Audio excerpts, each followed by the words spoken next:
যে বেড়া ল্যাব গায়ে দিয়া নাক ডাইকা ঘুমাইতে আছে। আল্লাহ কয় ল্যাফের তলে কাটারে, আল্লাহ ডালগি দিয়া চান না, চাইয়া দেহেতে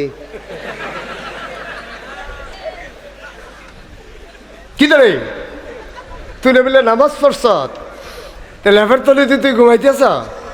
আল্লাহ গতকালকে মাহফিল আসিল, শীতরা গাড়া পড়ছি, মাহফিলের কারণে দেরি হয়েছে আর শীতরা করা পড়ছে, এলাকা খালি 1000 টাকা কাজা হয়েছে।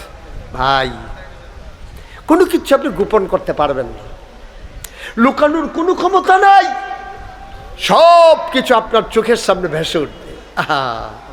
সেই দিন আপনি কি বলবেন? আল্লাহ এটাও বলে দিয়েছে, ইয়াকুলুল কাফিরু, কাফের তখন চিৎকার করে বলবে, ইয়া লাইতানি, হায় আফসোস, হায় আফসোস, কুনতু তুরাবা,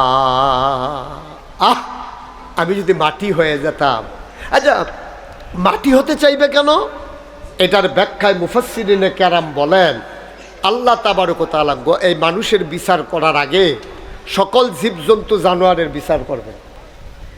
গরুদেরকে বলবেন, এই গরুরা দাঁড়াও, ছাগল দাঁড়াও, এই তোমাদের কারো কোনো অভিযোগ আছে?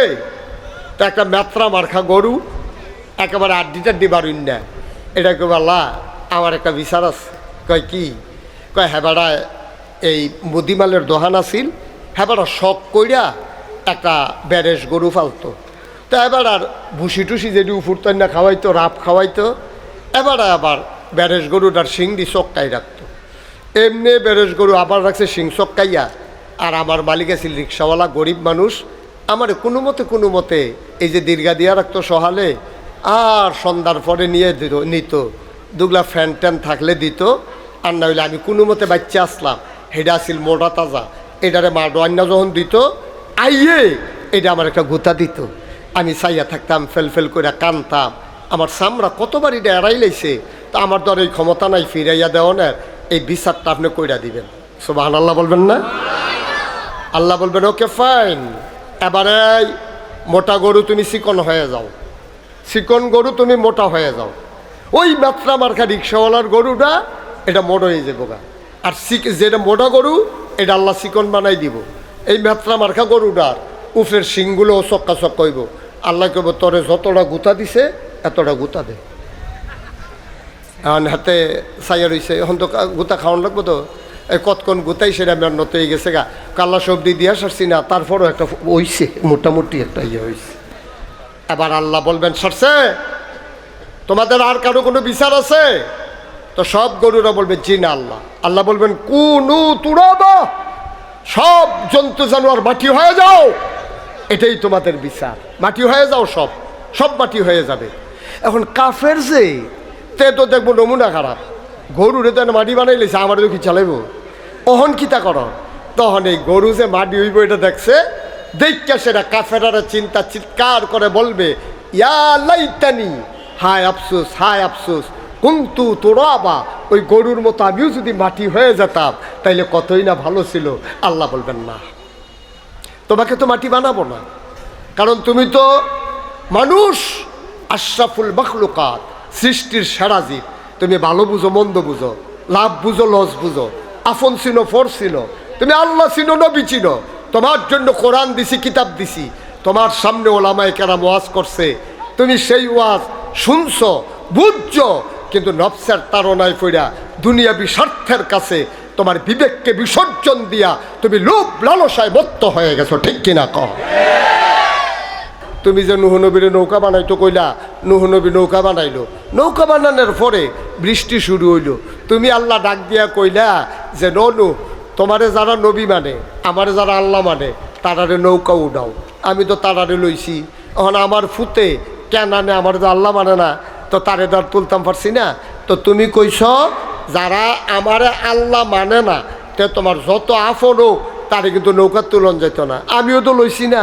এখন বৃষ্টি যখন শুরু হয়েছে, বৃষ্টির আগে তারা হাসাহাসি করছে, এই হুগনার ভিতরে ক্যান্টনমেন্ট এলাকাত হ্যাঁ কি হতো নৌকা বানায়, এখনো জীবনে কি ফানি উঠছে ক্যান্টনমেন্ট, এটা ওসা জায়গা, এখনও নৌকা বানায় কি হতো।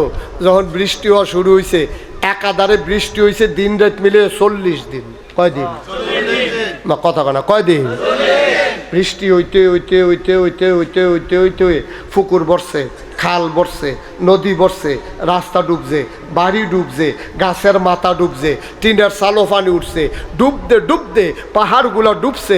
পৃথিবীর ভিতরে 1 ইঞ্চি জায়গা ছিল না যেই জায়গায় পানি ছিল না। সুবহানাল্লাহ বলবেন না? এখন শুধু আছে কি?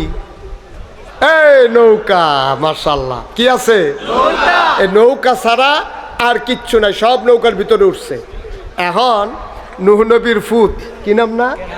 কেনা। হ্যাঁ, কি মুসলমান না কাফের? এখন হ্যাঁ, এই নৌকার এই সাঁতরাইতে সাঁতরাইতে চারিগুল দিয়ে পানি, কিন্তু যে দইরা বাঁচবো এইরকম জায়গাও তো নাই। অহন কিতা কর, তে ডুবাইয়া ডুবাইয়া ফ্যাট ফুট ফুলাইয়া পানি মানি খাইয়া কোনো মতো নৌকাটার কাছে আইয়া, আব্বা আব্বারা কই আসারে, আবার তলফেরা জিজ্ঞায়। অনেক সময় 12টা পর্যন্ত যায় না, পানি শরীর বার হয়ে গেছে কত, ফ্যাট ঠুল ঠুল হয়ে গেছে কত, তা কই আসারে আবার পানির তলে জিজ্ঞায়। আচ্ছা, ও ফুত কাফের হোক আর মুসলমান হোক, কোনো বাফের সামনে ফুতে যদি এমনি কান দে আর আত্রা বাড়াই দেয়, কোন বাফের ধরত মনো না কয়? হ্যাঁ, নবী দেখে কি মায়া নাই? নূহ নবীর কল যারা মর্সা দিয়ে উঠছে, আরে তে আবার ফুতে রে, তে তো পানির নিচে ডুববা মরিয়ে না যাবো গা। তখন এই নূহ নবীর মায়া লাগিয়া গেছে গা, মায়া লাগিয়া আল্লাহর কথা সাময়িক সামান্য সময়ের জন্য উনি এইটাতে মায়াটা বেশি গালে বয়ে গেছে। তখন উনি আত্রা বাড়াই দিয়া কয়, ইয়া বুনাইয়া, এই আমার কলজার টুকরা, আর কে না তুই আমার লোক উঠটালা রে না, উঠটালা কইয়া আত্রা বাড়াই দিছে। আল্লাহ দেখেনিও ঘুমাইলেই সব কার লোক ওয়াজ করতে আসি, কথা না হইল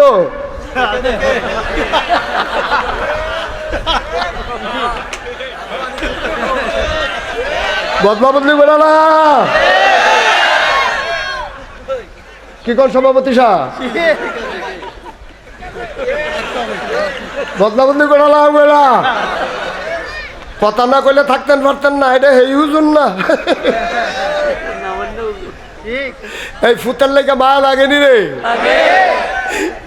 নূহ নবী নিরাল ফুতরে কইছি, আপা আর কে না, আমার লোকে তুই নৌকাতে টালা।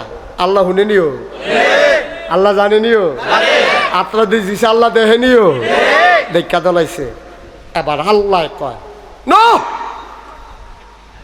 তো বড় সাহস তোমারে বলি নাই যে নিজের ফুত হইল নৌকার তুলন যেত না, যদি আমারে আল্লাহ না মানে, তোমারে নবী না মানে, ফুতের লেগে মায়া দেহাও, ফুতের লেগে মায়া দেহাও। সাবধান, যদি তোমার ছেলেকে মায়া দেখাইয়া নৌকা উঠাও, এমনও হইতে পারে নবুয়তের দপ্তর থেকে তোমার নামটা আমি কেটে দেবো। সুবহানাল্লাহ বলবেন? নাম ধরে রাখতাম না খাতা।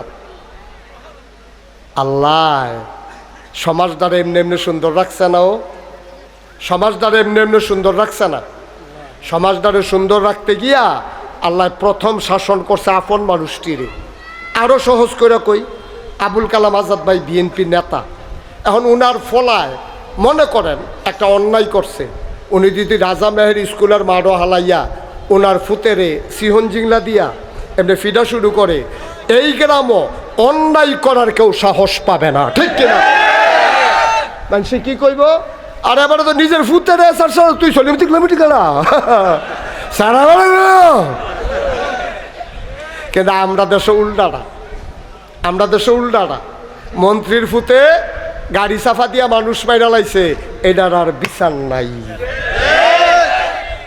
ওই সলিমুদ্দি কলিমুদ্দি মুরুক্ষ বেড়া ট্রাক্টারের পিছে, ট্রাক্টারওয়ালায় কোনো মানুষ মারতো চাইছিল না, তে ট্রাক্টার স্পিড আইতেছে 80 মাইল বেগে, তুই মাই দিতে দৌড় দিছত কেরে মরছে।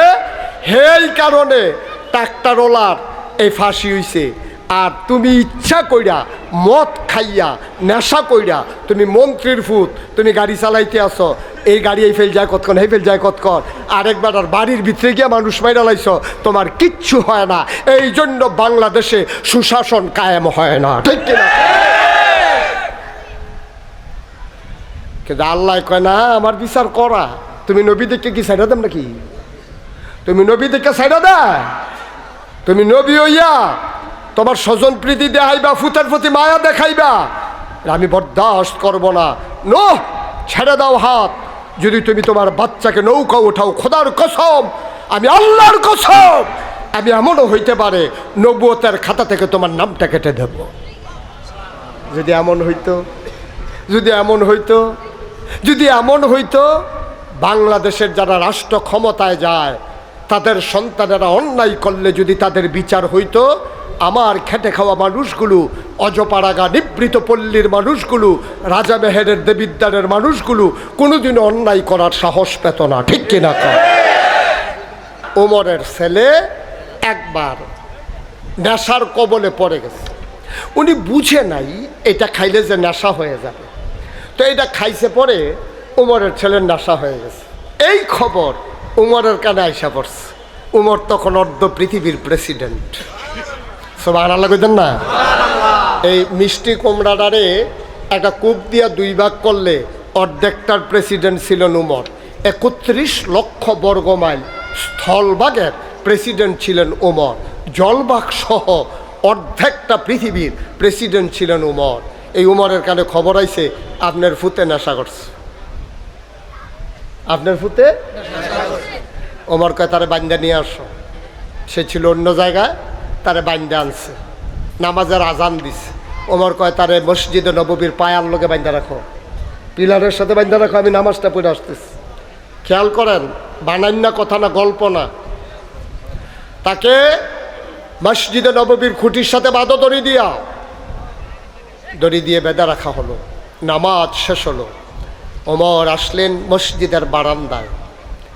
সবাই কানাঘুষা করতেছে, উমর এত কড়া শাসক, আজ যে দেখা যাবে কড়া কই যায়, ফুতের উপরে বিচার হয়েছে তো, অহনে দেখা যাব নিজের উপরে বিচার হইলে কি বিচার করে, আজ যে আমরা মদিনার মানুষ দেখতাম চাই। ওমরের কানে এই কথাগুলো ঢুকছে। ওমর কোনো শব্দ করলেন না, কোনো প্রতিবাদ করলেন না, কাউকে কোনো কিছু বোঝালেন না। ওমর বললেন জল্লাদ কই?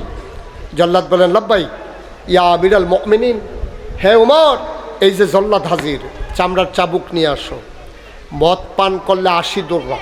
কয় দোররা? কথা কেন, কয় দোররা? আবার উমর বললেন তার কাপড়গুলো খুলো, গায়ের কাপড়গুলো খুলে ফেলো। পিঠের পাঞ্জাবি খুলে ফেলা হলো। ওমর বললেন তাকে দৌড়া মারা শুরু করো।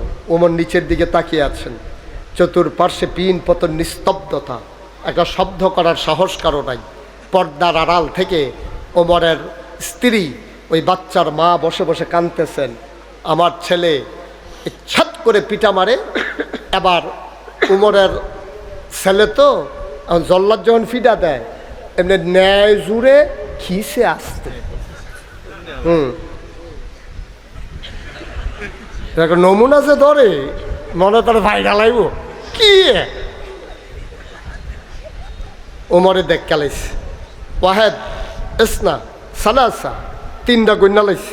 ওমরকে চুপ, বন্ধ করো, চাবুক করা। বন্ধ করা হলো। ওমর বলল চাবুকটা আমার কাছে দাও। সুবহানাল্লাহ বলবেন না? আপনি ইসলামের কিছু বুঝছেন? আপনি ইসলাম নিয়ে মস্কারা করেন, আপনি আলেম ওলামারা নিয়ে টিটকারি মারেন। আমি মুশতাক ফয়েজি ইসলামকে হয়তো ধারণ করতে পারি নাই, কিন্তু ইসলামকে যারা ধারণ করেছে, আল্লাহর ইসলামের ভিতরে যেই পরিপূর্ণতা আছে, পৃথিবীর কোনো ধর্ম, কোনো রাষ্ট্র ব্যবস্থা, কোনো ভদ্রতা, সভ্যতা, কোনো জায়গায় এই পরিপূর্ণতা নাই। ঠিক কিনা বলো? আমারই দিয়ে ওনারে দিয়ে ইসলাম যাচাই করলে হবে না তো। ইসলামের বাস্তব নমুনা তুমি কিছু দেখছো? কিচ্ছু।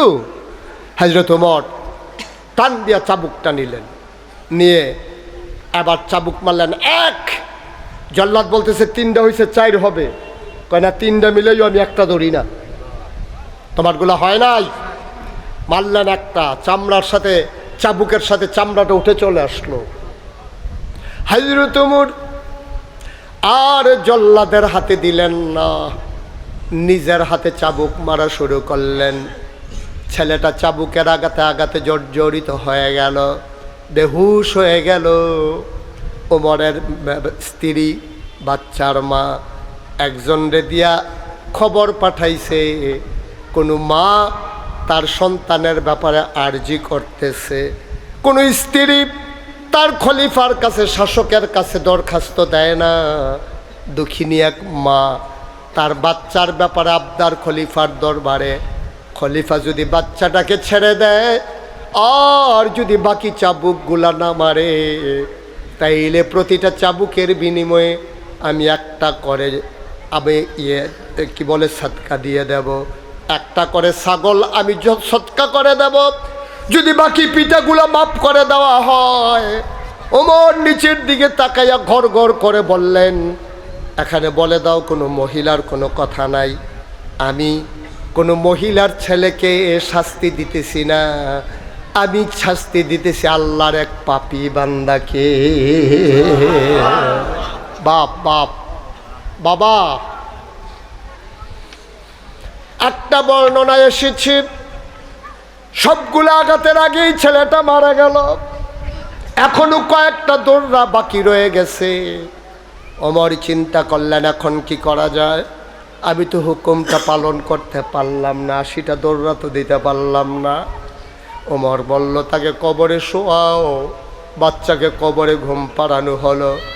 ওমর চাবুকটা নিয়ে বাকি দৌড়াগুলা কবরের উপরে মারলেন, আল্লাহকে সাক্ষী রেখে বললেন, মাওলা ও রব্বে করিম, আমি তোমার একটা নাখান্দা গোলাম, আমার উপরে তুমি শাসনের ক্ষমতা দিয়েছ, কিয়ামতের ময়দানে আমি যেন আটকে না যাই।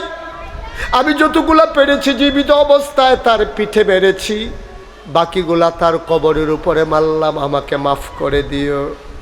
এবার মারতে মারতে তিনি যখন শেষ হয়ে গেল, তিনি মসজিদে ঢুকলেন, আবার হাউমাউ করে কাঁদতে শুরু করলেন, আল্লাহর দরবারে ডাক দেয়া, আল্লাহ আমি আমার দায়িত্ব পালন করেছি।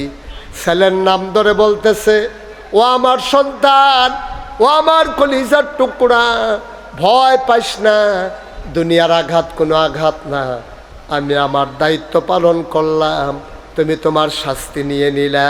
আমি বিশ্বাস করি তোমার আমার দেখা হয়ে যাবে জান্নাতের সিঁড়িতে। অনেক এলাকায় স্ত্রীর উপরে বেড়াইতে হাত তুলে, আল্লাহর রাস্তায় এটা কইরান না। উমরের জমানায়, হযরত উমরের জমানায় এক বেরিয়ে জামাইয়ের লোকে দুর্ব্যবহার করে, তো জামাইয়ে একটু সহজ সরল আর কি দুর্বল, তো জামাই আর ফিরাইয়া ধরে না। তো জামাই একদিন কইছে, শোনো তুমি যে আমার লোক এমন করতে আসো, আমি যদি উমরের কাছে বিচার দেই তখন কী তা করবা? কয় ধরে রাখছে কেডা, বিচার দিবে না গিয়া? এই কথা শুননা সেরা বেড়া কয়, দেখ সত্যি কারবারটা উমরও তো ডরায় না। তো কই আলাইছে অন্ত না বাড়িয়া পারে না, বাড়িয়ে উমরের বাড়ির গাড়াত গেছে, গিয়া দাঁড়াই রয়েছে, উমরে আইলে বিচার দিব। এমন সময় দেখে উমরের ঘরও তুফান চলতে আছে। আরে কর না সরষা আর বিচারই লাগতো না, আমরা তো মাশাআল্লাহ তারার তো অনেক ভালো আছি। এই কথা কই রওনা দিছে হযরত ওমর রাদিয়াল্লাহু তাআলা আনহু, তিনিও ঘরেতে পারিস বাড়ির সাথে একবার আইসি জায়গায় ডাক দিছে, ও কার কাছে আসলেন? ইসলাম তো আপনার কাছে। কত জানগাতি কোনো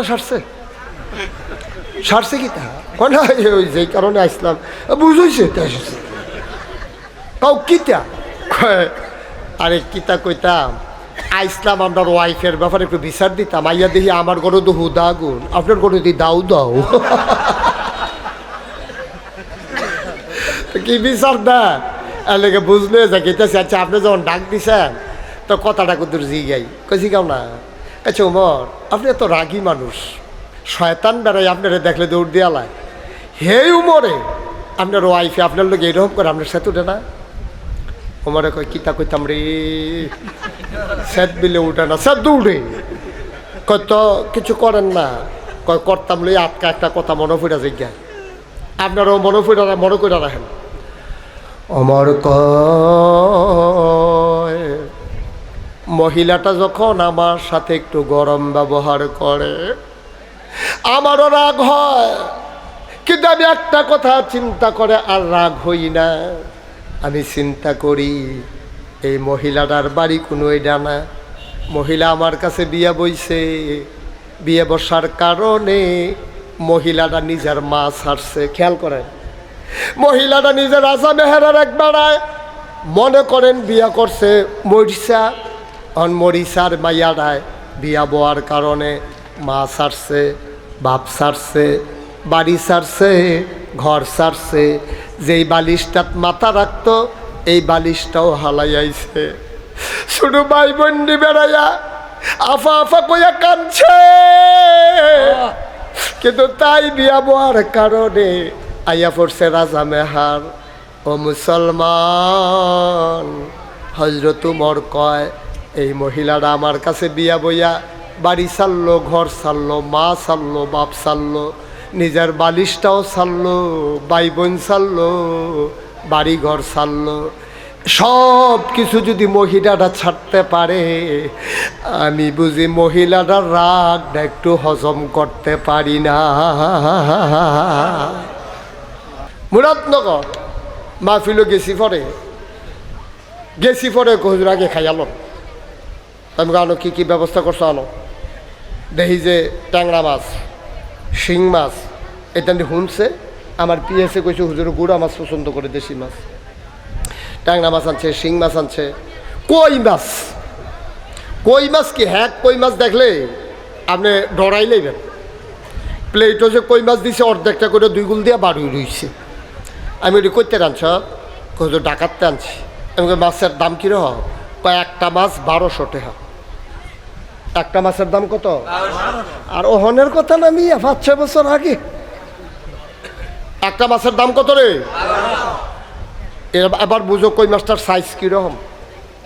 আমি একটা কই মাছ খাইয়া সেরা আমি গেলাম মাশাআল্লাহ মজা এতো দিছি না। আরেকটা বারো দোকানে কত মনে মনে কই হাদিয়া না দিল 2400 টাকা তো মাছ খেয়ে এনেছি।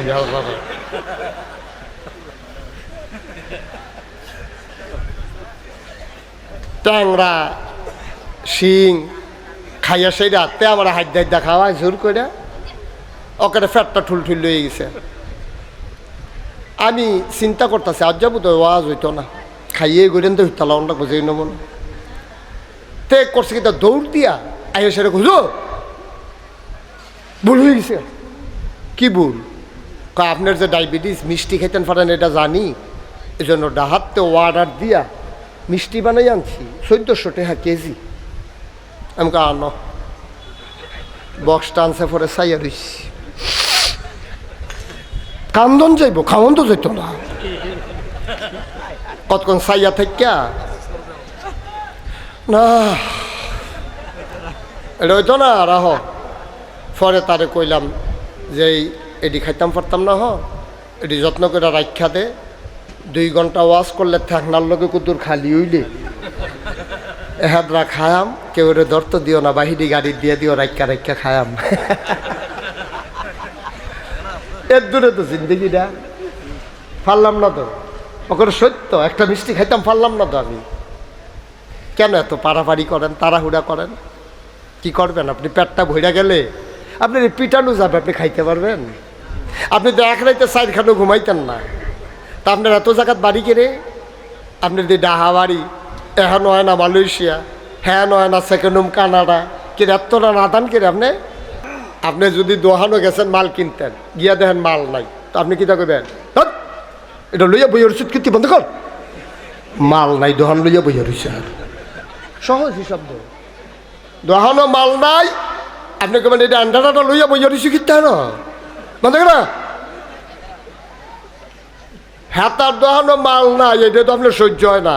আমার স্কুলও পড়া নাই, আমার স্কুলতে শোনার মানুষ নাই, তাহলে আমার এই স্কুলের দরকার নাই, ঠিক কিনা কও?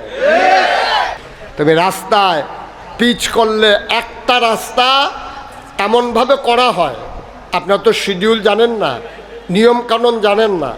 রাস্তাটা যেই পরিকল্পনায় আসে, আপনাদের হাই স্কুলের সামনে দিয়ে যে রাস্তাটা যায়, এটা যদি কন্ট্রাক্টরে ঠিকমতো করে মিনিমাম 50 বছর এটা তার দেওয়ার লাগলো নইলে। কিন্তু আমরা দি বছরটা ঘুরে না আবার উল্টাই জিজ্ঞায় বছর কই গিয়েতাম, হাতে ফিস করে গেছে, আরেকটা জোতা ফাও দিয়ে গেছে, জোতার লগে ফিস উঠতে গেছে। এই গজবটা আল্লাহ বাঁচাইব কেমনে? আমরা ধ্বংস আমরা করতে আছি। ও একটা সরকার একটা রাস্তার ভিতরে কি 2 দিন পরে বরাদ্দ দেওয়া সম্ভব? বাংলাদেশে কি আপনার রাস্তাটা আছে, আরও রাস্তা নাই? তো একটা রাস্তা যদি বারবার বরাদ্দ দেওয়া লাগে, কন্ট্রাক্টরে যদি চুরি করে খাইয়া বইয়া থাকে, তো আমরা আপনার আর ফরা কপাল ছাড়ার উপায় কি? আমি অনেক বছর আগে ইন্ডিয়াতে, এখন তো আর ইন্ডিয়া যাইতাম পারি না, ইন্ডিয়াতে মাহফিলে গেছিলাম। গিয়ে দিই বাঁশঝাড়ের তলে দিয়া ফিস করা রাস্তা, এমন সুন্দর রাস্তা, একটা কোনো উডুন্ডা নাই, বাঁশঝাড়ের তলে দিয়া শ্যাওলা ফইরা রয়েছে, গাড়ি ঘোড়া চলে না। আমি যে গেলাম, ভাই এত সিফার বিদ্যা ফাঁকা রাস্তা, এটা হয়েছে কয় বছর? হুজুর 15 বছর হয়েছে। সত্য, আমি নিজের চোখে দেখে আসছি। আপনি বিশ্বাস করেন, 15 বছর হয়েছে রাস্তাটা করছে, মনে হয় যেন 1 সপ্তাহ হয়েছে না রাস্তাটা যে করছে, এত সুন্দর করে করছে। ওইখানে তারা সুন্দর করে করে, আর আমরা কাজ করণের আগে ওই যে বেড়ায় কাজ দেয় হেবাড়াও কয়, তুই সারাটা জীবন দলটা করছত, কি তার কইরা খাইবি? তোর এই বিরিজটা দিলাম, এটা কইরা খাইবি। তেহাতে বিরিজটা করে, তো করতে গেতে তো চিন্তা করে, আমারও তো আর ব্রিজ দিত না এই 5 বছরের ভিতরে, এইটাতে যেটা উপরে এইটা তো বাকটাক করে আমি কোনো মতো চললে ফিরে খাওয়ান লাগবো। তো হ্যাঁতে চিন্তা করলো, রড দিলে কী অবস্থা হইব, অনেক টেহা যাইব। কেটাই বিলে তারে বুদ্ধি দিছে, কটা বাঁশ দিয়ালা। ভাই কলজায় মানে এই দেশটা আমার না, এই দেশটা আপনার না। যে কন্ট্রাক্টারি করে থেকে পাকিস্তানতে আইসে না ইন্ডিয়াতে আইসে, তেও তো বাংলাদেশের। এই জাতি আগাবে কেমন? রেজিম চেঞ্জ হবে, সরকার বদল হবে, আমাদের নৈতিক মান যদি উন্নত না হয়, তো এই দেশটা বদলাবে কেমনে? কেমনে বদলাবে কোন? বদলায় না তো, এই জন্যই বদলায় না। মালয়েশিয়ায় আমি দেখলাম রাস্তায় থুতু ফালাইলে জরিমানা, কেউ যদি রাস্তায় থুতু ফালায় জরিমানা। আমি জানালা খুলছি, ফলাফাইনে ড্রাইভারে হুজুর জানালা খুলছেন কে রে? আমি গাড়ি থুতু আইয়া পড়ছে মোহ, গাড়ির পরে সাবধান, গাড়ি দাঁড় করাইলে ওয়াশরুমে গিয়ে থুতু হালাইয়েন, না হইলে জরিফানা সিসি ক্যামেরা জোড়া রাখছে। তাইলে হেইতান্ডি নিজে তো হাল হায় না, আমারও হালাইতো দিছে না, এই তার এদো আইয়া থুতাইয়া হেবাড়ার এই সুন্দর রংটা বেড়াইয়া তে চিত্রা ফাঁকড়া করে লাইছে না। তাই খাচ্ছত কেমনে বদলাইব আমরা? হাসপাতাল বানানো হয়েছে অসুস্থ মানুষকে সুস্থ করার জন্যে। হাসপাতালও গিয়া যদি এতে আরও অসুস্থ হইয়াইয়ে, তাহলে আপনি হাসপাতালে যাবেন, নেতেবেলা বাইক উঠতে মরে নেই ডেনাওয়ালা। ভাইও কুদ্দুর চিন্তা করে, কুদ্দুর চিন্তা করে আমরা রঙের ঘোড়া দৌড়াইতে আসি। আল্লাহ রাব্বুল আলামিন আমাদেরকে সোনার মানুষ বানানোর জন্য যুগে যুগে নবী দিচ্ছেন। এই নবীদের ক্রমধারায় সর্বশেষ যিনি নবী, তিনি আপনার আমার নবী, নবী মুহাম্মদুর রাসূলুল্লাহ। আবুল কালাম ভাইয়ের নাইয়া বেড়েছি দাম কম্বালা দাড়ুয়া বন্ধ। মার হাবা কন, জোরে কন মার হাবা। তো যেই কথাটা কইতাম না, মনে আসেনি কথা, তে মনে করছো অন্য হুজুর। বেটা তুই আমার ওয়াজার হুন সত্তা, তুই জানোস না উডন যায় না যে সিফা দিয়া বইয়া থা, এটা উডুন না মাহফিল মনে করছ? রাস্তা ফলাফাইনে চিন্তা লাইছে তো কেমনে কিতা করণ লাগে, ঠিক কিনা কও? আমি অনুরোধ করব, বিনয়ের সাথে মিনতি আমার, দয়া করে অতীত থেকে শিক্ষা নেন সবাই। এই দিন না আরো দিন। আমাদের এই কথাগুলো আপনাদের কাছে ভালো লাগবে না, কিন্তু সেই দিন আবার মনে পড়বে যেই দিন আপনার কারণে আপনাকে পালাই যেতে হবে। সেই দিন আপনারা আবার বুঝবেন, যারে নাগেশের হুজুরে যে কথাটি কইছিল রে, কথাটি যদি অর্ধেকও মানতাম তো এত খারাপ একটা করতে কি। ও ফলা ভাই, কলজার টুকরা যুবক, তোরা আমি কলজা দিয়া মায়া করি রে। যুবকটির আমি ওখানো মায়া করি, আমার বয়স 54 হয়ে গেছে, কিন্তু এখনো নিজেকে আমি সেই যুবকদের কাতারেই মনে করি, তোমাদের একজন মানুষ মনে করি। আমি কি মায়া ফলাফেন্ডে করি, এটা তোরা বুঝদি না। আমি যেদিন থাকতাম না সেদিন বুঝবি। আব্বা আম্মা কি জিনিস তুমি এখন বুঝছো না, বুঝবা কবে? যেই দিন তুমি আব্বা হইবা। তুমি আব্বা হওয়ার আগে তুমি আব্বা চিন্তা না, তোমার বউয়ে মা হওয়ার আগে তুমি মা চিন্তা না। অনেক কষ্টের ফসল তুমি, অনেক কষ্টের ফসল। আমি আসার পরে আপনারা রাজা মেহারের কেউ কইলেন, হুজুর আপনি তো ফিরসাব মানুষ, আপনার কাছে আমি মুড়ি দিতাম চাই। তাই মনে করলাম, আচ্ছা ওই তো চাই যখন বানাই দিই না, তারপরে মুড়ি বানাইলাম। বানানোর পরে সহজ সরল মানুষ আর কি, এবারে মুড়ি দইয়া সেটা কইতে আছে, হুজুর আমি আর অহন কোনো কিছু বুঝি না, আপনি আমার আল্লাহ, আপনি আমার নবী, আপনি আমার কোরআন, আপনি আমার সব, আপনি যেমনি কইবেন এমনি আছি, এর বাইরে আমার আর কোনো কিছুর দরকার নাই। আর আস্তে কর নাউজুবিল্লাহ। এই কথা যে কইব লগে লগে তে কি ইমানদার না বেঈমান, তে কি মুসলমান না কাফের, লগে লগে মুশরিক হয়ে গেছে, লগে লগে মুশরিক। যে হুজুর আপনি আমার আল্লাহ, আপনি আমার নবী, আপনি আমার কিতাব, এই কথা কোয়ার কারণে তে লগে লগে মুশরিক হয়ে গেছে, তে ইসলামের ভিতরে আর নাই। এটা একটা বড় গোনার কথা বললাম, বড় শিরক। আচ্ছা সিহন সুডু শিরক কিতা? আপনি বাজারও আটতে আছেন, আমরা আবুল কালাম আজাদ ভাই উনি আইসে ডাহাতে, তো ডাহাতে দেখে আপনার দেখে কয় তোমার নাম কি? আমার চিনছেন না, আমি উত্তর হানিফে না। ক তুমি হানিফে? কহ তো তোমার আব্বা রে, আমরা একলগে চলছি, তোমার আব্বা শরীর কেমন? কয় না চাচা শরীর খুব খারাপ। কয় কি বেশি খারাপ? কয় খারাপ কিতা? এটা রুগী কি মানুষ বাঁচেনি? ক্যান্সার, ক্যান্সার হয়েছে তো আব্বা। কেউ রে কইছি না, আপনারে কইলাম। আব্বা কত মাসাল্লাহ হনো আছে? কয় থাকলো নয়, ওই একটা ডাক্তার এসে ডাহাতে আর এবারে 2টা ফাইল দিছে। এই ফাইলটি খাওয়ার কারণে ফাইলটির ঠেলায় অহনো খেরাত রইছে। তাহলে কি ফাইলে রাখছে না আল্লাহ রাখছে? তো কথাটা কেমনে কন আসিল? কথাটা কন আসিল চাচা আব্বার কথা জিজ্ঞেসেন, আব্বার শরীর তো অনেক খারাপ, ক্যান্সার হইয়া রয়েছে। তো আব্বাই তো বাঁচত না মনে করছিলাম, আল্লাহ দয়া কইরা আমরা এতিম বানাইছে না, ডাহাত একটা ডাক্তার হইয়া চান্দি না। এবারে নিনে দিয়ে হাইলাম পরে এবারে 2টা ফাইল দিছে। মাশাআল্লাহ করে রোগ আন্তাজে ওষুধরা পড়ছে। এই ওষুধটি খাওয়ানোর পরের থেকে আল্লাহ মায়া কইরা আমরা আব্বারা হনের লেগিয়া ওহনো আব্বারে আল্লাহ দিয়া গেছে। সুবহানাল্লাহ কইতেন না? এই 2টা কথার মধ্যে পার্থক্য আছে নাকি নাই? এটা হলো শিরকে খফি। এই 2 প্রকারের শিরকে খারাপ, এটা কোন যেত? আমরা দেশ মানুষ, অধিকাংশ মানুষ আবাদত বন্দিগি বিনাশ হইব এই শিরকের কারণে। তারা মাহফিলও আইয়ে, মসজিদেও যায়, আবার গানও যায়, বাজারও যায়, ঠিক কিনা করে? এই কারণে আমার দেশের অধিকাংশ মানুষ বরবাদ হয়ে যাবে। আল্লাহর হস্তে আমি আপনার শত্রু নাও, আমি মুশতাক ফয়েজি, আমি আপনার শত্রু না। আমার বাড়িও কুমিল্লা, আপনারা বাড়িও কুমিল্লা, আমি আপনার কলজার মানুষ, আপনারা আমার কলজার মানুষ। দয়া করে, দয়া করে আল্লাহর হস্তে আল্লাহর সাথে কাউকে অংশ দেওয়া যাবে? তাহলে আমরা আবাদত করবো কার? চাইব কার কাছে? দিতে পারেন যিনি, তিনি কে? এই আল্লাহ কোরআন শরীফে একটা সূরা দিছে, সূরার নাম লোকমান। এই সূরা লোকমান, যিনি এই যার নামে সূরা রয়েছে ওনার নাম ছিল হযরত লোকমান। উনি কি নবী নাকি অলি এটা নিয়ে দ্বিমত আছে। সবাই মিল্লা এক হয়ে গেছে, কয় না উনি নবী না, উনি আল্লাহর অলি। ওনারে আল্লাহ অনেক জ্ঞান দিছিল। সুবহানাল্লাহ কইতেন না? কিরকম জ্ঞান দিছে শুনেন। একদিন লোকমান আল্লাহ ডাক দেয়া কয়, এ লোকমান। কয় জি আল্লাহ। কয় আমার কাছে 2টা দামি জিনিস আছে রে, তুই কোনটা নিবি? সুবহানাল্লাহ কইতেন না? কেডা কয়? কারে কয়? আপনারা তো কইতেন পারছেন কারে কয়। দাউদকান্দে মাহফিল আমি যখন জিজ্ঞেসি কারে কয়, তারা কয় আমরা কি হ্যাঁ না আসলাম, আমরা কেমন কারে কয়। তাহলে বলে বোঝা গেল রাজা মেহেরের তারা অনেক সচেতন। মাশাআল্লাহ, আমিন কইতেন না? তো লোকমান আল্লাহ ডাক দেয়া কয়, লোক খুব খেয়াল করেন, আমরা আসল কথা তাই ভিক্ষা জাগিতেছি।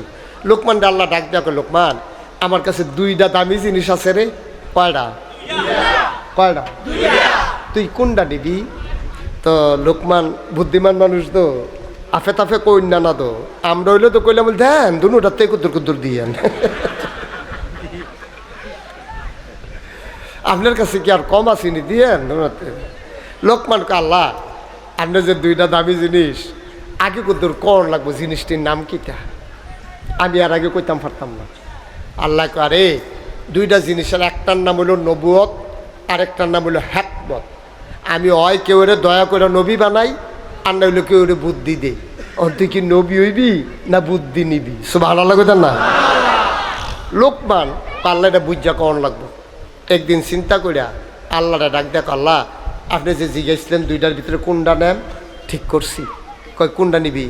কয় আল্লাহ আমি নবী হইতাম না, আমি নবী হইতাম না। কই কি রে? এর আগে যারা নবী হইছে তার জীবন সম্পর্কে আমি কিছু জানছি, হুশ নাই। যারা নবী হয়েছে একজনের হুশ নাই। নুহু নবীরে তো আল্লাহ তুমি যেই দমক দিসলা, দমকটা মনে হইলো আমার বেড়াই নাই সিফাতি আল্লাহ। কই কবে কি দমক দিসলা? কই তুমি নুহু নবীরে কইলা না, নুহু ও নু, যারা তোরে মানে না নামেন না থাকুক, দেম একটা শাস্তি যে দেম, একটা সুবা যে দেম রে বুটবুটি চড়াইয়া। আমি মুশতাক ফয়েজি যখন বাড়িতে যাই, খুব বেশি যখন আব্বার কথা মনে পড়ে, আমি মাঝে মাঝে নিকষ কালো অন্ধকারে আমি আব্বার কবরটার কিনারে যাই। নিকষ কালো অন্ধকার, কেউ জাগনা নাই, পাখিগুলো আপন নিরে ঘুমিয়ে পড়েছে, গরুগুলো গোয়াল ঘরে, বাওয়ারিশ কুকুরগুলো নিরাপদ আশ্রয়ে, ছোট্ট শিশুরা মায়ের বুকে মুখ রেখে ঘুমায়, প্রিয়তম স্বামী প্রিয়তমা স্ত্রীকে নিয়ে ঘুমায়, কেউ জাগনা নাই। আমি বাবার কবরের কিনারে গিয়া দাঁড়াই, আমি বাবার মাথা বরাবর বসে বসে বাবারে ডাক দেই, বাবা ও বাবা, কেমনে তুমি এই অন্ধকার কবরে থাকো? কি খাও তুমি? কি জান্নাতের বিছানা তোমারে দিছে নাকি? আমি আব্বার লগে কত কথা কই, আমার আব্বা একটা কথার জবাবও দেয় না। আমি ঘুমাইতে যাই, আমি ঘুমাইতে পারি না, সারাটা রাত আমার শুধু বাবার কথা মনে পড়ে। রাজা মেহারের মানুষের যারা আব্বা কবরে শোয়াইছো, আম্মা কবরে শোয়াইছো, তোমার আব্বা তোমার আম্মা রুহানি হালাতে মাহফিলের চতুর্দিক দিয়ে এসে দাঁড়িয়ে আছে, ডেকে ডেকে কয়, সন্তান আমি কি 10 মাস 10 দিন তোরে পেটে ধরি নাই? আমি কি 2.5 বছর আমার বুকের দুধ তোরে খাওয়াই নাই? আমার আব্বা নাই, আমার আম্মা আছেন। আমি যখন মাহফিলে রওনা করি, মায়ের কাছে গিয়া যখন বলি, আম্মা আম্মা মাহফিলে যাব, আম্মা আমার দিকে তাকায়া ফেল ফেল করে কান্দে। আমি বলি, মা কান্দো কেন? আমার মা কয়, বাবা তুমি যখন মাহফিলে যাও সারা রাত ঘুমাইতে পারি না, কত অ্যাক্সিডেন্টের খবর পাই, মনে বড় ভয়, না জানি কি হয়। তুমি যতক্ষণ বাসায় না ঢুকো আমি আর ততক্ষণ ঘুমাইতে পারি না। এমন তোরা আমার মতো যাদের মা দুনিয়াতে আছে, যাদের বাবা দুনিয়াতে আছে, আজকে মাহফিল থেকে গিয়া আব্বা আম্মার পায়ের কাছে বইসা 2টা ফোঁটা চোখের পানি ছেড়ে দিবা। ওই চোখের পানি দিয়া বাবা মায়ের পা গুলা ভিজাইয়া ডাক দিয়া বলবা, আব্বা নাগাইশের হুজুর বলে গেছে তোমারে কষ্ট দিয়া বলে জান্নাতে যাওয়া যাবে না গো আব্বা। ভাগ্যবান তুমি, তুমি ভাগ্যবান। যদি বাবার কাছে মাপ চেয়ে নিতে পারো, মায়ের কাছে যদি মাফ চেয়ে নিতে পারো, তুমি ভাগ্যবান। মা যার নাই,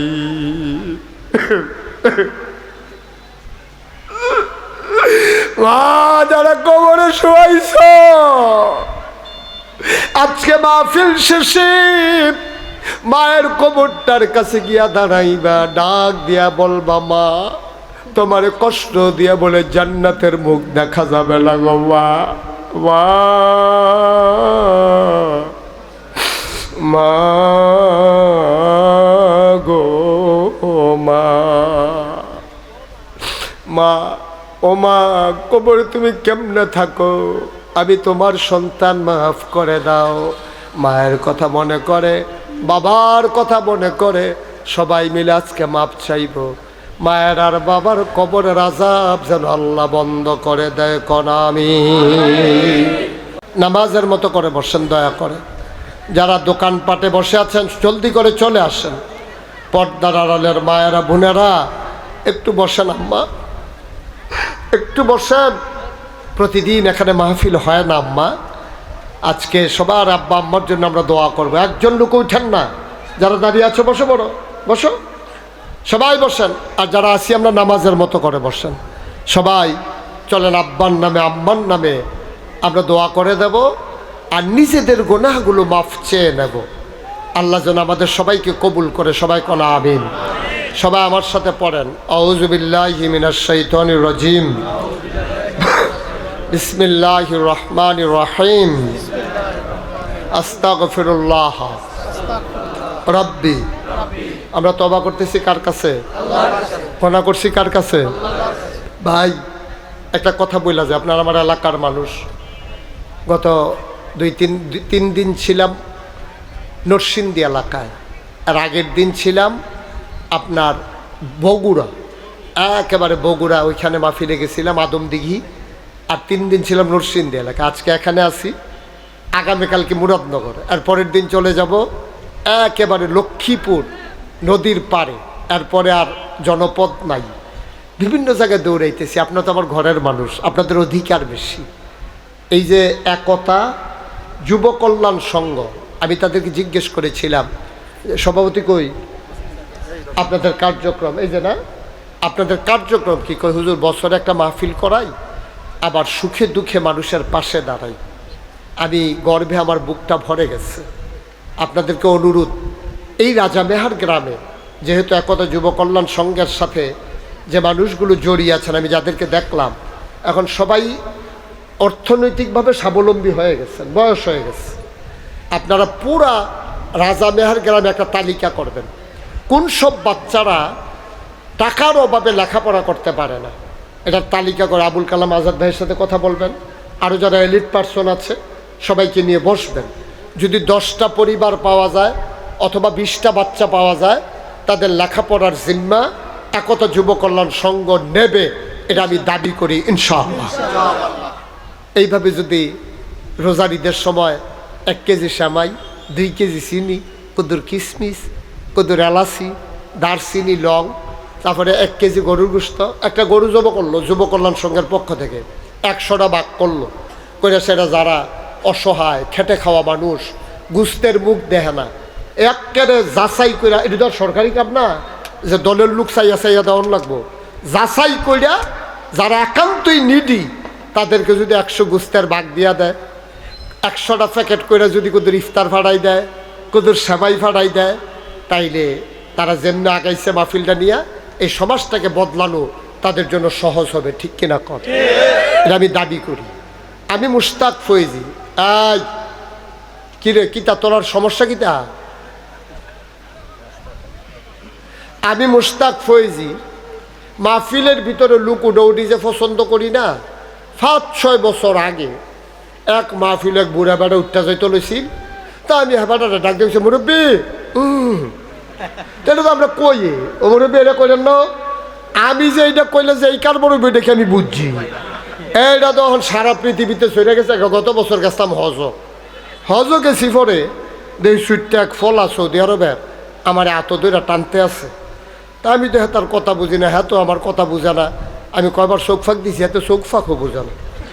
পরে টান্না টুন্না তে আমার তার আব্বা আম্মার সামনে নিয়ে দাঁড় করাইয়া তে আঙ্গুল দিয়া দেখায়, মুরব্বী মুরব্বী। আমি কে বেড়া তোরা ডরে সৌদি আরব আইয়া বললাম, হ্যাঁ নো তোরা ফিচ্ছা রচ্ছা, তোরা যা পাইছ আমারে করো তোমরা। ভাই কবে কইছি এই শব্দের মাধ্যমে আল্লাহ পরিচয় করাই দিছে। এখন যে আমার পরিচিতি বাড়লো, এখন কি আমার দায়িত্ব কমছে না বাড়ছে? আমার অনেক দায়িত্ব বেড়ে গেছে। গত 24 সালে যে বন্যা হইল, আমি 15 দিন আমার পরিবার থেকে বিচ্ছিন্ন ছিলাম। আমি নাগাইশ গ্রামে এমন কোনো ঘর নাই যেটার ভিতরে পানি উঠছে না। আমি চাউল মুড়ি বুক ফানি ভাঙ্গা ভাঙ্গা মানুষের বাড়িতে হয়ে গেছি। মানুষে আমার ফাইল চাইয়া কান্দা দিছে, হুজুর যেই জায়গাতে আপনি জীবনে ফানিত নামেন না, আর যে আপনারা সাহায্য দিতেন লইয়েছে, আমি আমার কোনো দায়িত্ব দিছেন আল্লাহ। সবসময় আপনারা দেখবেন, আমার দেখতাম মনে কয় না। আমি চেষ্টা করছি, করোনার সময় আমি বাজার ভর্তি ব্যাগ, এই ব্যাগের ভিতরে বইরা বইরা বাজার করিয়া রাইতের 12টা 1টায় যারা যারা অসহায় আমি তো চিনি, ঘরে ঘরে গিয়া ডাক দিয়া দরজাটা খুলে নো, কয় কেডা? আমি কামি ফিসা বুঝুরে না। দরজাটা খুললে আমি কইছি, না এখনো সপ্তাহখানেকের বাজার আছে, এদিক খাইয়া সারলে আবার ইনশাল্লাহ সামর্থ্যে কুলাইলে আমি দেন। তাই করতে বেশি টেহা লাগে না, একটু মন মানসিকতা লাগে। এরপরে দেখবেন কত মানুষ ইয়া দাঁড়াইব। তা আমার যে আল্লাহ একটা পরিচিতি দিল, আমি যে দেশে বিদেশে যাই, আমি খালি গিয়া দেখি ফ্রি সুন্দর সুন্দর মসজিদ আছে, ফ্রি হাসপাতাল মাদ্রাসা আছে, কিন্তু সারাটা পৃথিবীতে একেবারে ফ্রি একটা হাসপাতাল আমি পাই না। বাংলাদেশের হাসপাতালও 10 টাকা দিয়ে হলো টিকিট কেটে ঢুহন লাগে। এরপরে তো আরও কত সিরিয়াল মিরিয়াল কত ফেসবুক দালাল মালাল আছে, এটা ধর কইয়া ফারা যেত না।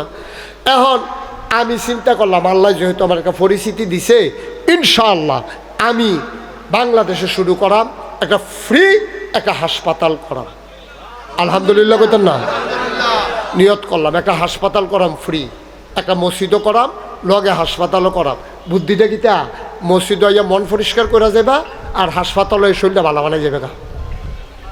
বুদ্ধি করে ইঞ্জিনিয়ার ডাহাইলাম, তারা ইয়া ড্রয়িং করলো, আমার দিয়া কো হুজুর এই যে হাসপাতাল আর মসজিদ, আমি যদি বেশি বড় দেখা যায় কো হুজুর একটু বড় হয়ে এই বাবা এই ছেলে এই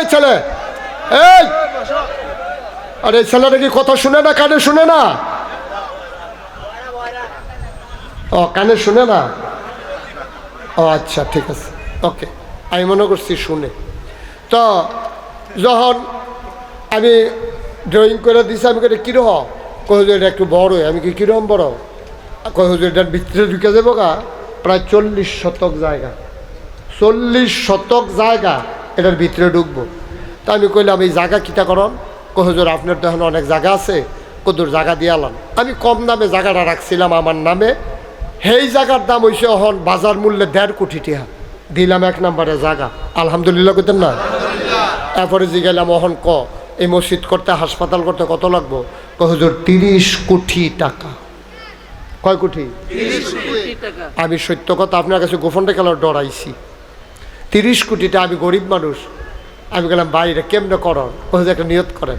তখন আমি একটা নিয়ত করলাম, আল্লাহ 1 বছরে মাহফিল কইরা যত টাকা হাদিয়া পাই আমি পুরো 1 বছরের হাদিয়া এই হাসপাতাল আর মসজিদে দান করে দেবো ইনশাআল্লাহ। আমি 1 বছরে টুকটাক খরচ টরচ বাদ দিয়া, তেল খরচ, ড্রাইভার বেতন, পারিবারিক খরচ বাদ দিয়া 25 লাখ টাকা জমাইলাম। কয় লাখ? 25 লাখ টাকা দিয়ে মসজিদের কাম শুরু করলাম। সেপ্টেম্বর মাসের জুন মাসের 1 তারিখ 24 সালে 1 তালার ছাদ দিয়া লাইলাম। 25 সালে সেপ্টেম্বরের 19 তারিখ 2 তালার ছাদ দিয়া লাইলাম। 3 তালার কলামগুলো উঠতে গেছে, এখন 3 তালার ছাদ হবে। এক লগে এই মসজিদে নামাজ পড়বে 6000 লোক। কয় হাজার? 6000। নিচে হাসপাতাল, 2 তালায় 3 তালায় মসজিদ। আমি এই কিছুদিন আগে সফরে গেছিলাম, 18 তারিখে দেশে আসছি, ফেব্রুয়ারির ঈদের আগে দিয়া। আমি সৌদি আরবে রিয়াদ, দাম্মাম, জুবাইল, তায়েফ, আতেফ, Jeddah, Mecca Mukarramah, Medina Munawwarah এই শহরগুলো আমি সফর করেছি। মালয়েশিয়ায় গিয়েছি, গিয়ে এই মসজিদের জন্য আমার পেরেশানি। আমি ইঞ্জিনিয়ারে গেলাম সাদরা করতে কি লাগে, হুজুর 35 টন রড লাগবে, 1500 বস্তা সিমেন্ট লাগবে, 40,000 ইট লাগবে, রাজমিস্ত্রি খরচ 50 লাখ টাকা, সিলেকশন পাথর মিলাইয়া 1.5 কোটি টাকা, সাদরা করতে লাগবে 1.5 কোটি। আমি আজকে দরবার থেকে বের হয়েছি, আজকে একটু হিসাবটা নিয়ে বসছিলাম, দেখি তো কত খরচ হয়েছে। তাকাইয়া দেখি 6,92,00,000 টাকা আজকে পর্যন্ত খরচ করছি, 1 টাকাও ঋণ নাই। আলহামদুলিল্লাহ বললাম না? কিন্তু 1.5 কোটি টাকা লাগবে সাদরা করতে। আপনারা চিন্তা করেন হুজুর এত টাকা পাইলেন, 6,92,00,000, 7 কোটি দই গেছে গা, আপনি দিচ্ছেন 25 লাখ, বাহিতে আইলো করতে, খালি একদিনের কথা কই বুঝবেন। আমি মাদ্রাসাত নাই, এক ভিক্ষা করেন না মহিলা হগিন্দি বেডি ভিক্ষা করে সন্ধ্যার সময় মসজিদের কাছে দেওয়া যাইতেছে, ফলাফাইন খেলে। ফলাফাইনটা কয়, ও এই ফিসা বুঝুন এটা কী তাবা না এতরা এত বড়, ওইটা মসজিদার হাসপাতাল। কারিপ পাফুরি এতরা মসজিদার হাসপাতাল, তোমার কাছে খাড়ি টাড়ি আসেনি? বা আছে তো, আইনা দিছে পরে বেরিয়ে সারাদিন ভিক্ষা করে যেই চাউল দি পাইছে সব দি চাউল খাড়িটার ডাইলা দিয়ে কানতে আস। হুজুরে কইও আমার লেগে দোয়া করতো, আমি তো গরিব মানুষ, কিছু দিতাম পারলাম না, এই চাউল দিয়ে আমি দিয়া দিলাম মসজিদও, আমার লেগে যেন দোয়া করে। সুবহানাল্লাহ কইতেন না? আমি যখন মাদ্রাসায় গেছি, ছেলেরা যখন আমার এই কথাটা বলছে, আমি ঘুমাইতে পারি নাই সারাটা রাত। আর একটা ভিক্ষা করা মহিলা তার সারাদিনের কামাইটা দিয়া দিছে। হ্যাঁ, এই জন্যই নবীজি বলছে, মাম বানা লিল্লাহি মসজিদান বানাল্লাহু লাহু বাইতান ফিল জান্নাহ, যে দুনিয়াতে মসজিদ বানাবে আল্লাহ জান্নাতে তার জন্য ঘর বানাবে। সুবহানাল্লাহ বলবেন না? এখানে যারা আছেন, আমি এখন আপনাদেরকে নিয়ে দোয়া করব, তওবা করব। তার আগে আমি দোয়া চাই। আমার এই মসজিদরা, আমার একটা স্বপ্ন, আমি ঘুমাইতাম যাই, স্বপ্নে দেখি মসজিদ, খাইতাম গেলে চোখের সামনে মসজিদ বাইয়া উঠে। আপনার কাছে আমার আবদার, আমার এই মসজিদটার লেগে দোয়া করেন, আমার লেগে দোয়া করেন যে অন্তত আমি যেন বাচ্চা থাকিয়া এই মসজিদ হাসপাতালের কামটা শেষ করে সারলে এরপরে যেন আল্লাহ আমারে মরণ দেয়। একদিন তো মরেই যাব, থাকবো না। আর কেউ যদি মনে করেন যে হুজুর আপনি 25 লাখ টাকা দিছেন, 1.5 কোটি টাকা দামের জায়গা দিছেন, হগিন্নি বেডি একদিনের ভিক্ষার চাল দিছে, হুজুর আমিও যদি আপনার সাথে শরীক থাকতে চাই, মোস্ট ওয়েলকাম, আহলান সাহলান মারহাবা, আপনাকেও আমার এই মসজিদে স্বাগতম। আমি থাকবো না, এই মসজিদ হাসপাতাল পরে থাকবে, এই দেশের সম্পদ, এই জাতির সম্পদ। কেউ যদি মনে করেন যে হুজুর আমি 5,000 টাকা দিয়া আপনার সাথে শরিক হইলাম, ওকে ফাইন। কেউ যদি মনে করেন হুজুর পারি না, আমি 1,000 টাকা দিলাম, আলহামদুলিল্লাহ। কেউ যদি পারেন শরিক থাকলে আমি খুব খুশি হব, প্রাণ ভরে সবার জন্য দোয়া হবে ইনশাআল্লাহ। একজন লোকও দয়া করে খালি যাইয়েন না, আসেন নিহাজন যে হুজুর এই 1,000 টাকা আমি আপনার এই বিশাল মসজিদে দিয়া শরিক হইলাম, আল্লাহ যেন কবুল করে, আমি প্রাণ ভরে দোয়া করে দেব, মন উজাড় করে দোয়া করে দেব। আল্লাহর ঘর মসজিদে দেবেন, আমাকে না। আল্লাহ আমাকে অনেক দিছে, আলহামদুলিল্লাহ, আলহামদুলিল্লাহ, মাশাআল্লাহ। সভাপতি সাহেব কত? 1,000, মাশাআল্লাহ। কি নাম? শেখ জালাল, আমার ভাই, উনি নগদ 1,000 টাকা দিয়েছেন, মাশাআল্লাহ, মাশাআল্লাহ। কি নাম? হাফি মফিজ ভাই, উনি ভাই, এই ছেলে, এই যে আহা আহ আহ, এখন একটা লোক উঠতেন না, তাইলে কি বদনাম রইব? হুজুরে মসজিদও টেহা তুললাম, মাহফিলটা ভাঙ্গা দিছে, আল্লাহর হস্তে মাফ চাই। একটা লোক উঠতেন না, পারলে দেন, না পারলে নাই। আমি জোরাজুরি করি নাই, আমারও তো দিবেন না, মসজিদে দিবেন, আল্লাহর ঘর মসজিদ, আল্লাহ দিব। সভাপতি সাহেব উনি 1,000 টাকা দিচ্ছেন, মাশাআল্লাহ। হানিফ সরকার সাহেব উনি দিচ্ছেন 1,000। আর আছেন কেউ? মরে যাবেন, 1,000 টাকা মনেও থাকবে না, কিন্তু আল্লাহ ঢাইলা দেবে, জান্নাতে ঘর বানাই দেবে ইনশাআল্লাহ, ইনশাআল্লাহ জান্নাতে আল্লাহ ঘর বানাই দেবেন।